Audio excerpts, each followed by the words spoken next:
Boa tarde para todo mundo, pessoal. Me chamo Fernanda Raime, sou especialista em dólar futuro na B3. E essa semana eu tinha feito um vídeo para vocês explicando a Sunrule. É um indicador econômico que inclusive faz parte da nossa série de indicadores econômicos. Para quem não assistiu, vai lá assistir, que é bem rica de informação essa série.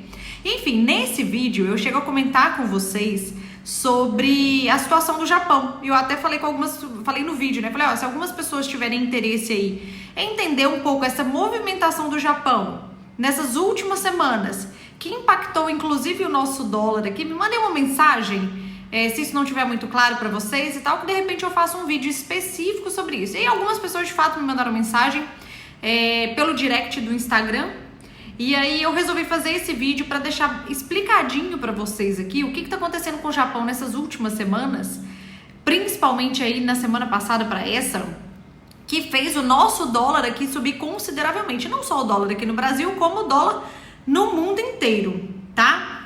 E aí vamos lá, eu trouxe essa explicação para vocês aqui, espero que ajude e deixem aqui nos comentários se vocês acharem que contribuiu para o aprendizado de vocês aí. Obviamente, deixem um like. Para quem não é inscrito no canal aqui, seja muito bem-vindo e se inscreva no canal. Tá bom? Vamos lá. Vamos abrir o material aqui. Bom, o que acontece, minha gente? Antes de eu falar da taxa de juros do Japão, que tem total influência aqui no nosso dólar, deixa eu dar uma contextualizada em Japão para vocês. Bom, por muitos anos, gente, muitos anos assim, quase 20 anos, o Japão teve um problema muito sério com baixa inflação ou desinflação. Isso pode parecer muito maluco, principalmente para brasileiro, né? Pra gente que mora aqui no Brasil, que o nosso problema é justamente o contrário, né? A gente precisa sempre controlar a inflação que não para de subir, né? A gente sempre compara aí o preço das coisas deste ano em relação a 10 anos atrás, 5 anos atrás, e tá tudo sempre muito mais caro aqui no Brasil. Pois bem, só para vocês entenderem, inflação, minha gente, nem sempre é ruim, tá? Existe uma inflação que ela é positiva, que é a inflação de crescimento, porque vamos lá, se o país está crescendo economicamente, né, se crescendo, se desenvolvendo, produzindo mais pessoas empregadas, né, mais pessoas com renda para consumir, essa questão faz com que a máquina econômica do país gire. E aí, quanto mais pessoas estão consumindo, mais as fábricas vão produzir e, obviamente, isso estimula aí o crescimento dos preços e isso é inflacionário, tá? Só que esta inflação é uma inflação boa, é uma inflação de crescimento. O que não pode acontecer é a inflação ficar muito acima dessa inflação de crescimento, atrapalhando, fazendo o efeito contrário, né? E as pessoas param de comprar porque as coisas estão ficando muito caras, né? Inclusive, este é o papel do Banco Central de cada país, um dos papéis do Banco Central de cada país, que é justamente manter a inflação controlada, mas no positivo, para que seja uma inflação aí de crescimento, tá? Bom, voltando na história do Japão aqui, minha gente, acontece que no Japão isso é diferente nos últimos quase 20 anos, 17 anos aí, que o Banco Central lá, na verdade, ele enfrenta o contrário do que a gente vive aqui no Brasil, ele enfrenta uma economia sem inflação. A economia do Japão, ela estagnou, ela não cresce. E aí o que acontece? A gente percebe que, inclusive, historicamente, o Japão passou por alguns momentos em que a inflação foi negativa. O que significa isso? Significa uma desinflação, ou seja, os produtos no tempo ficam mais baratos, tá? E aí o que acontece? Este efeito de desinflação desestimula as pessoas a consumir. Porque, bom, para que eu vou comprar, sei lá, uma geladeira hoje, se daqui a 2, 3 meses essa geladeira estará mais barata? Eu espero. Só que quando eu espero, eu diminuo a questão da lei da oferta e da demanda, né? E aí eu faço com que os preços de fato caiam. Então vira uma espiral deflacionária, tá? Esse termo, inclusive, é um termo técnico. Vira uma eu não consumo porque eu espero o preço cair, e o preço cai porque não tem ninguém consumindo. Entendem? Então, por muitos anos, o Japão passou por isso, tá? Somado a isto, nós temos um indicador de produção. Se a gente der uma olhada no PMI, por exemplo, do Japão, o PMI ao longo desses mesmos anos, ele é sempre acima de 50, ele é sempre positivo, tá? O que significa que a parte de produção, né, o setor produtivo, produtivo do Japão, ele está sempre em um processo de expansão. Então vejam, a gente tem no mesmo período de tempo do Japão um cenário em que a produção vai crescendo, só que o consumo vai caindo, né? E aí eu tenho um processo desinflacionário acontecendo lá, tá? Bom, somado a isso, pessoal, eu trouxe até aqui, nós vamos começar por aqui, inclusive.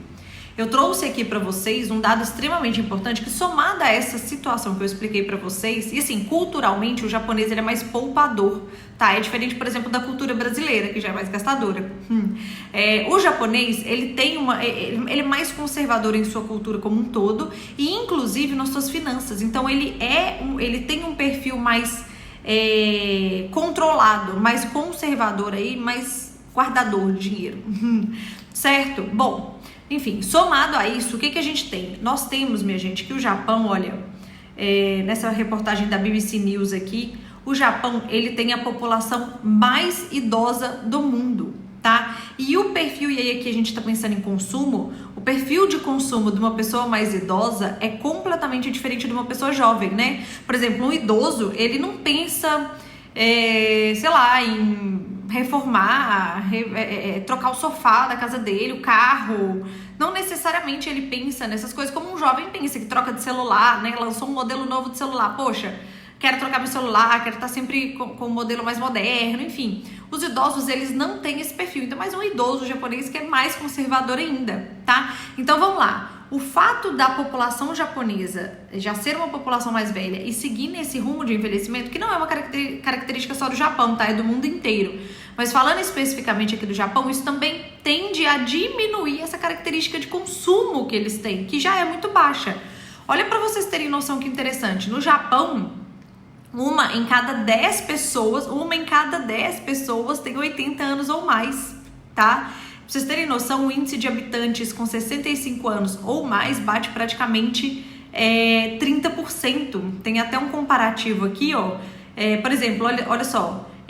O percentual da população com mais de 65% do Japão bate 30%, enquanto Itália, Grécia, Portugal, Finlândia, a Europa também passa por uma crise em relação a isso, tá, minha gente? Mas ainda assim, a diferença percentual da população aí acaba sendo relativamente grande, né? Como vocês podem ver aqui.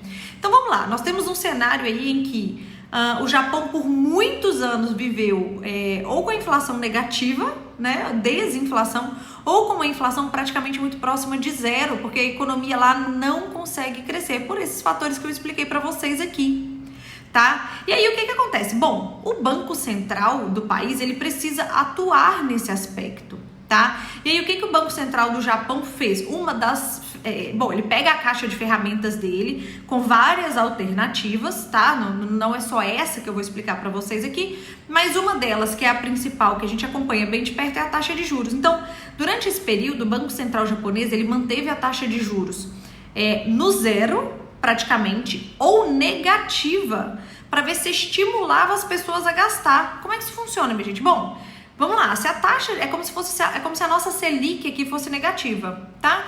E aí quando a gente pega o nosso dinheiro, por exemplo, e põe na poupança, e a poupança rende a taxa Selic, e a taxa Selic é negativa, é como se eu colocasse dinheiro hoje e no final do ano eu tirasse menos dinheiro, certo?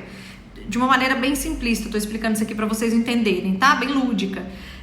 Então o que acontece? Quando o Japão manteve por anos sua taxa de juros no negativo, ela quis estimular as pessoas a gastarem. Olha, não coloquem o dinheiro de vocês na poupança porque ele vai perder valor, tá? Não coloquem o dinheiro, não emprestem dinheiro pro governo porque ele vai perder valor, porque a taxa tá negativa.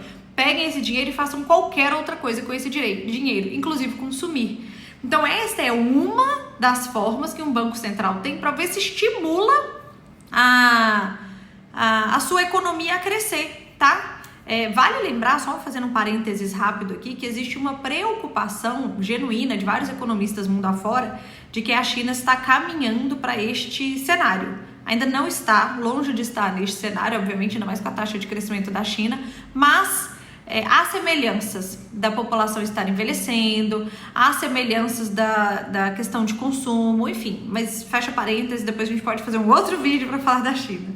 Mas voltando no Japão aqui, então, quando a gente olha aqui, eu trouxe para vocês aqui, dá para ver, né? Tá bem pequenininho, né? Deixa eu aumentar. mas enfim, vai dar para ver o que eu quero mostrar. Então, eu trouxe para vocês aqui o CPI do Japão, tá? Ou seja, a inflação ao consumidor do Japão. Aqui no Investing a gente consegue ver aí até 2015, dados de 2015, mas vocês podem pegar todo o histórico aí, não tem problema nenhum, que vocês vai confirmar exatamente o que eu tô falando. Então vocês podem ver, olha, a inflação do Japão, ela ficou sempre muito próxima de zero ou negativa, olha, menos 0,1, aqui a gente tem 0,1 em 2020, zero, menos 0,5, olha que situação, uma situação. E aí, de novo, o histórico dos anos anteriores a esse que eu tô mostrando para vocês aqui também se repete muito essa característica, tá? Por isso da luta do Banco Central lá para dar uma estimulada na economia. Bom, passada a pandemia, que foi aqui em 2020, né, por aqui, passada a pandemia, houve uma inflação no mundo inteiro, tá? Inclusive no Japão não foi diferente. Então a gente pode ver aqui que principalmente a partir de 2021, a inflação no Japão, ela começou a subir consideravelmente. Ela atingiu aí patamares extremamente novos para eles, lá vai de 3,3%, né? Só que essa inflação não é uma inflação de consumo. Não é uma inflação que significa que a economia do Japão está superaquecida. Essa foi uma inflação praticamente importada no Japão. E assim, no mundo inteiro, né? Nós tivemos uma explosão dos preços de commodities, nós tivemos uma explosão dos preços de frete, nós tivemos uma demanda da população por consumo de serviço, principalmente depois que a gente pôde sair de casa, né? As pessoas querendo passear, ir no restaurante, ir no cinema, ir no teatro, ir num show, enfim, consumir serviços. Depois de passar um ano aí trancados dentro de casa, isso gerou uma inflação de serviços muito forte também, tá? Então, no Japão não foi diferente. Só que o que acontece, minha gente?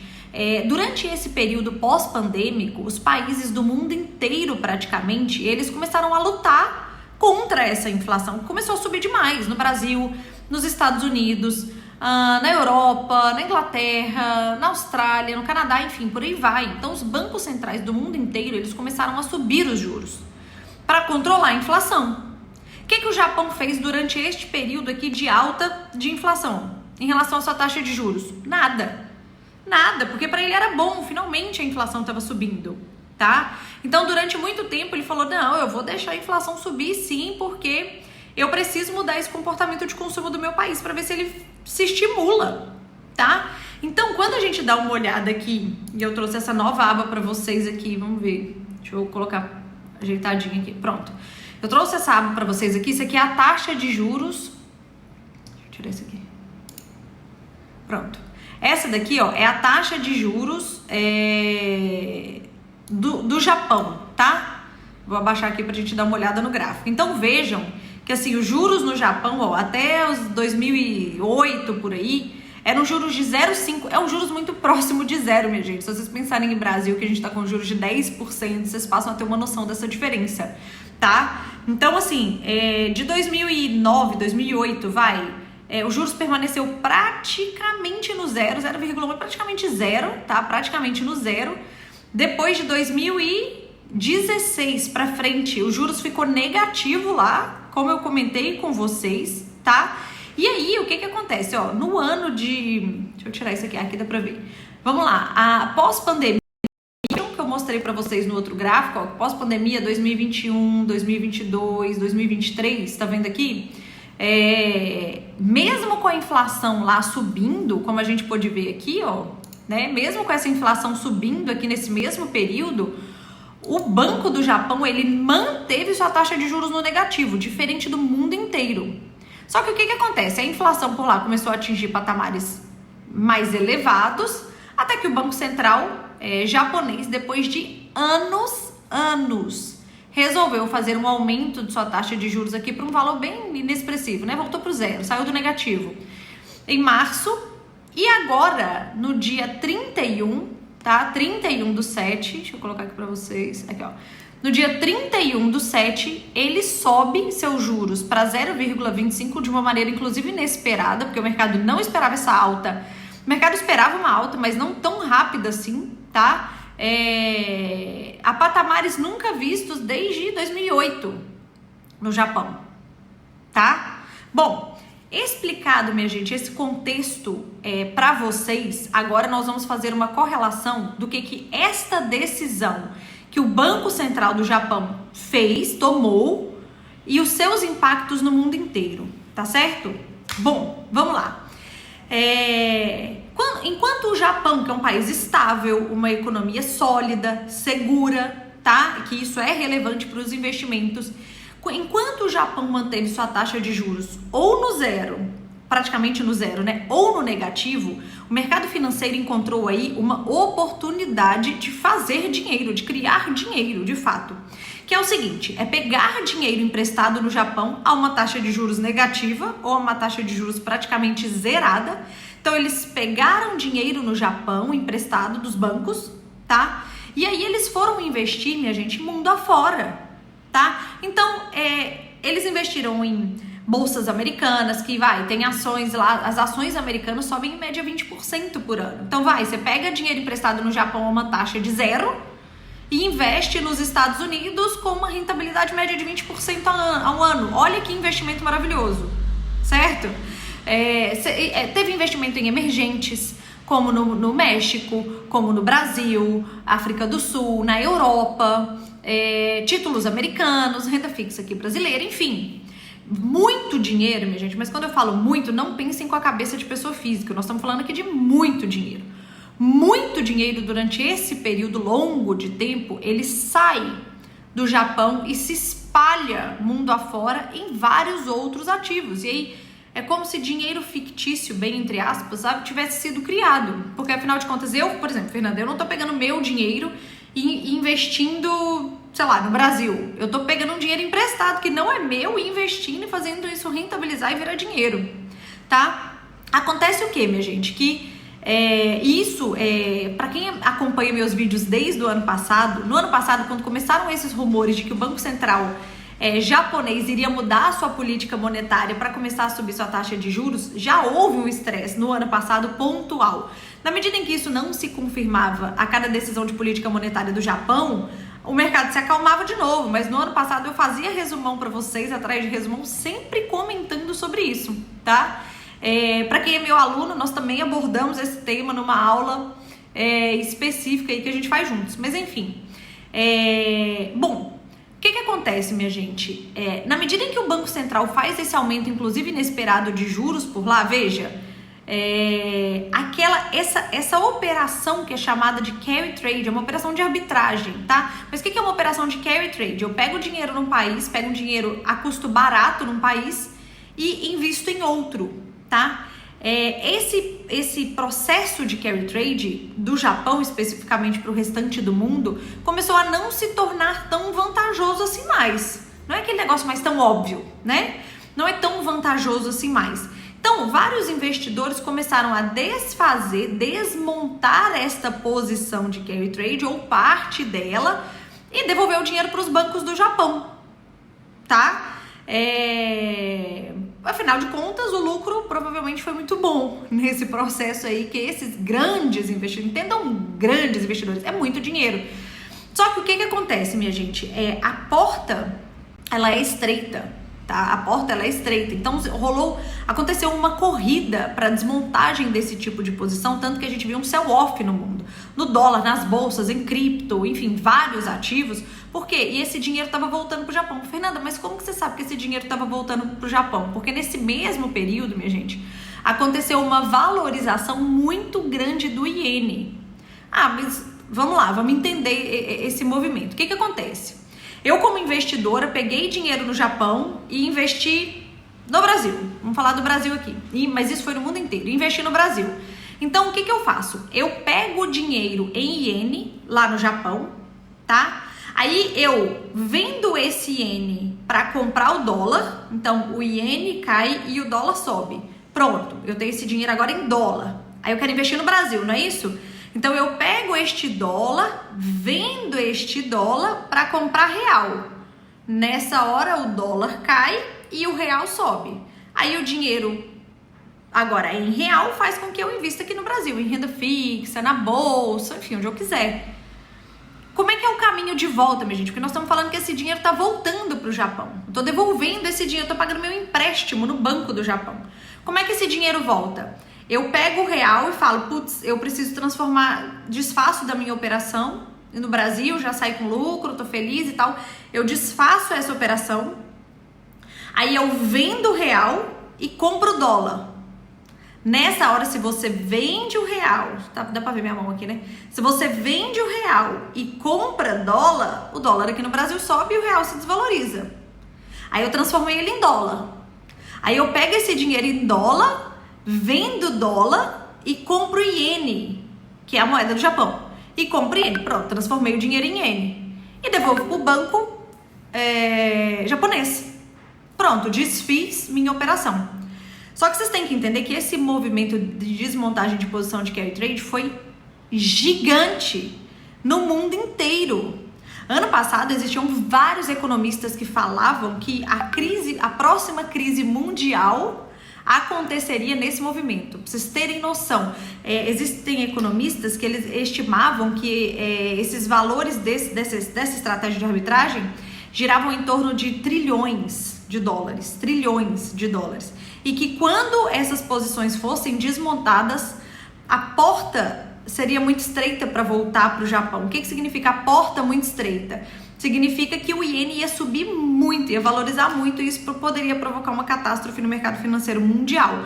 Bom, não aconteceu nesse nível de catástrofe, pelo menos não por enquanto, mas esse movimento aconteceu, né? E aí, bom, para fechar o tema aqui para vocês, eu só trouxe para elucidar. Ai, o gráfico ficou pequenininho, né? Deixa eu ver aqui. Eu acho que eu posso fazer isso para ficar mais fácil de vocês verem. Bom, acho que dá para ver aqui. É porque ficou muito zoom, mas não tem problema. Aqui eu trouxe para vocês o dólar contra o iene. E aí o mercado já começou a especular essa movimentação desde o início de julho, tá? Então nós tivemos aí o iene, o dólar caindo pela valorização do iene. Se você quiser ver o iene subindo, é só ver esse gráfico contrário. Tá, então nós tivemos aqui uma valorização do iene gigante neste período. No mesmo período em que, vamos comparar as datas para vocês entenderem, nós estamos falando aqui de 10, 11 de julho, né, com uma intensificação inclusive aqui na data da decisão de política monetária, né, que foi do Japão, que foi no dia 31. Um dia antes aqui, no dia 31. Então veja que a queda foi até mais acentuada nesse período aqui. Mas de novo, o mercado antecipa, né, esse tipo de movimento. Então a gente vê uma desvalorização do dólar e uma valorização do iene contra, nesse mesmo período aqui, ó. Deixa eu tirar isso aqui. Pronto. Contra nesse mesmo período aqui, ó, de 11 de julho para frente, ó, uma valorização do dólar. Então o dólar subiu um monte nessas últimas semanas, bem correlacionado com o iene. Quando eu olho o dólar nesse mesmo período contra o peso mexicano, aqui eu tô no peso mexicano, nós tivemos de novo essa valorização do dólar e uma queda do peso mexicano, tá? E por fim eu trouxe também um comparativo aqui, nós tivemos uma valorização do dólar frente ao euro, menor, obviamente, mas nós tivemos. Eu trouxe 3 exemplos para vocês aqui, 3 exemplos. O dólar aqui no Brasil, o dólar no México e o dólar na Europa, mas isso foi uma movimentação global, cada um com sua intensidade. É claro que no meio deste caminho aqui, outras coisas mundo afora aconteceram, tá? Não foi um movimento, eu não posso culpar 100% a desmontagem de posição de carry trade do Japão, a alta do dólar aqui, outras coisas no meio do caminho aconteceram, mas ficou extremamente claro que essa movimentação de desmontagem de posição estava acontecendo, tá? Então aqui eu trouxe para vocês, ó, a notícia, né, que no dia 31 o Banco Central do Japão eleva a taxa de juros e prevê novos aumentos, tá? Essa elevação foi uma elevação expressiva considerando o seu histórico, né? Então assim, nós estamos falando de valores que a gente não via desde 2008 aí, tá? Bom, e por fim, o que acontece? Fernanda, mas nesses últimos dias o dólar deu um alívio. O que aconteceu? Bom, numa dessas madrugadas, minha gente, o dirigente, foi no dia 7/8, eu tô gravando esse vídeo no dia 8, então foi ontem. O dirigente do Banco Central do Japão, ele minimiza a chance de aumento de juros no curto prazo. Então ele deu uma acalmada no mercado. É cheio de propaganda, né? Ele deu uma acalmada no mercado. Então,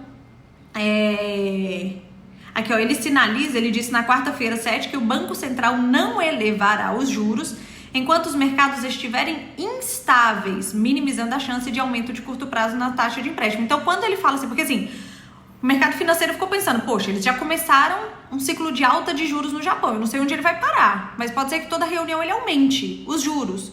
E aí minha operação ela vai ficando cada vez menos rentável, por isso que eu quero desfazer dela o mais rápido possível e buscar novas oportunidades, tá? E aí um membro do Banco Central japonês falou assim, não, vejam bem, a gente não vê novos aumentos enquanto os mercados estiverem estáveis. Então isso acalmou o mercado, tá? Isso acalmou, isso deu uma freada no mercado. E aí a gente vê o dólar dando uma acalmada no mundo inteiro e o iene também perdendo um pouco de valor depois dessa fala, certo? Bom, deixa eu ver se tem mais alguma coisa sobre isso pra vocês aqui, não. Bom, então é isso. Eu espero que, de verdade, vocês tenham entendido aí. Eu tentei ser o mais didática possível. Contextualizei parte do que aconteceu na economia japonesa, o que culminou numa estratégia que foi tomada por anos pelo Banco Central japonês, mas essa estratégia está sendo alterada agora.